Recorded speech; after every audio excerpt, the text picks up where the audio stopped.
Hello friends, welcome to the channel. आज की कहानी का नाम है 3 युवा पंडित। इस कहानी के लास्ट में मैं आप सभी से एक प्रश्न पूछूंगी। उस प्रश्न का उत्तर जो भी सही देगा, अगर उसका यूट्यूब चैनल है तो मैं अपनी अगली कहानी में उसके चैनल को प्रमोट करूंगी। और अगर आंसर देने वाला कोई स्टूडेंट है, अगर आप स्कूल स्टूडेंट हैं, तो अपने शहर का और अपने स्कूल का नाम ज़रूर कमेंट कीजिए, ताकि मैं अपनी अगली कहानी में आपको थैंक्स बोल सकूं। तो चलिए देखते हैं ये मज़ेदार कहानी। छोटी सी कहानी है, ध्यान से सुनिएगा। असम के कुछ इलाकों को ऊपरी असम और कुछ इलाकों को निचली असम के नाम से जाना जाता है। ये तो हम सभी जानते हैं, ठीक है। जोरहाट ऊपरी असम का एक प्रसिद्ध शहर है।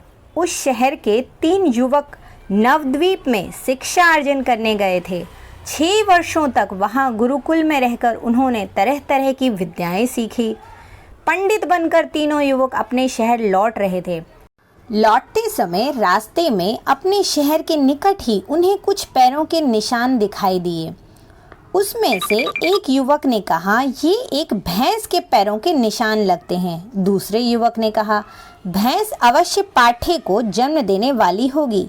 तीसरे युवक ने कहा, भैंस ने अभी अभी एक पाठे को जन्म दिया है।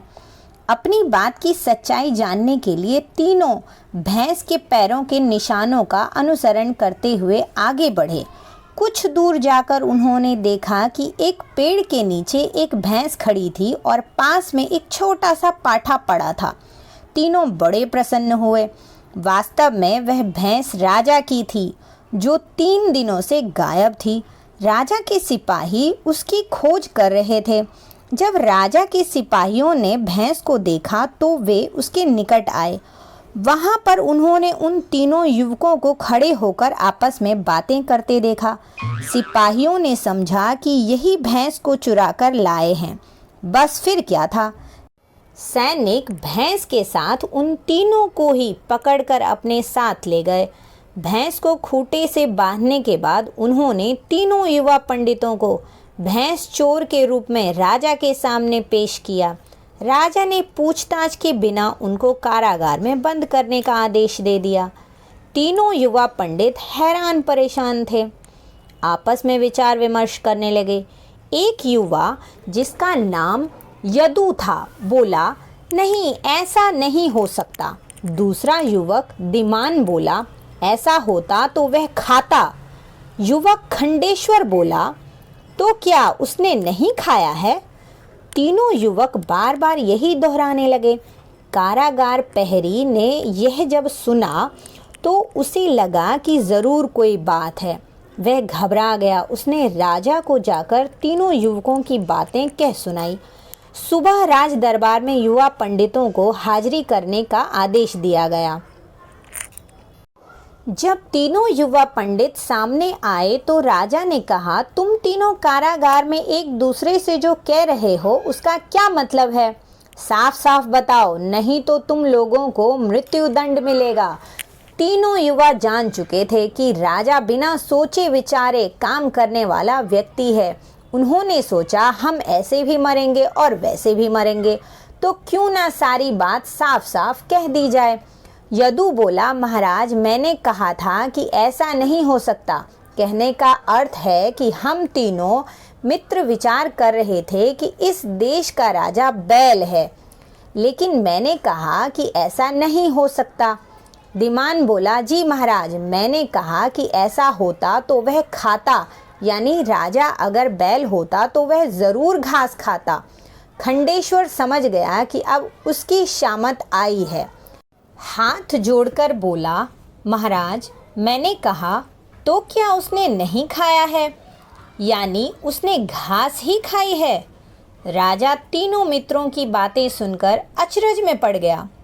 तुम लोग मुझे बैल क्यों मान रहे थे? सही सही बताओ, अन्यथा बेमौत मारे जाओगे। हम तीनों ब्राह्मण पुत्र हैं।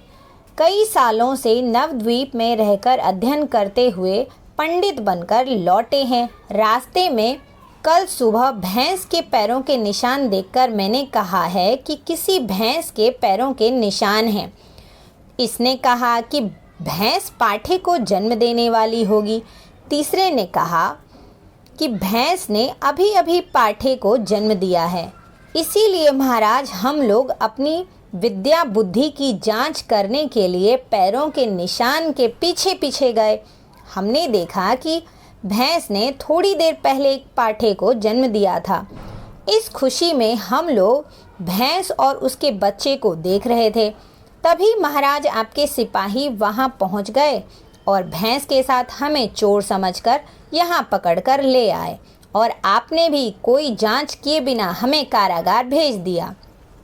इसलिए हम लोग कह रहे थे कि जो राजा दोष के बिना दंड देता है वह आदमी नहीं, बस बैल ही हो सकता है। यह सुनकर राजा ने शर्मिंदा होकर कहा, हाँ, मुझसे गलती हो गई। आज से मैं बिना जांच पड़ताल किए कभी किसी को दंड नहीं दूंगा। इतना कहकर राजा ने युवकों को मुक्त कर दिया और अपने दरबार में सभासद बना लिया, यानी अपने दरबार का मेंबर बना लिया। तो चलिए देखते हैं इसका सवाल क्या है।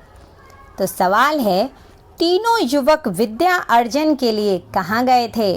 तो फटाफट से इसका आंसर मुझे आप कमेंट कर दीजिए। अगर आप यूट्यूबर हैं तो मैं अपनी अगली कहानी में आपके चैनल को प्रमोट करूंगी, और अगर आप स्टूडेंट हैं तो अपना नाम ज़रूर टाइप कीजिए ताकि अगली कहानी में मैं आपको स्पेशल थैंक्स कह सकूं। और अगर आप ना स्टूडेंट हैं ना यूट्यूबर हैं तो भी आप कहानी का जो सवाल है वो मुझे आप कमेंट करके बता सकते हैं। मैं आपके भी नाम के साथ आपको अपनी अगली कहानी में स्पेशल थैंक्स बोलूँगी। तो please thank you so much कहानी सुनने के लिए। और अगर आप चैनल पे नए हैं तो सब्सक्राइब करना ना भूलें, वीडियो को लाइक और शेयर करना भी ना भूलें। Thanks for watching. मिलते हैं अगली कहानी में, तब तक take care and bye bye.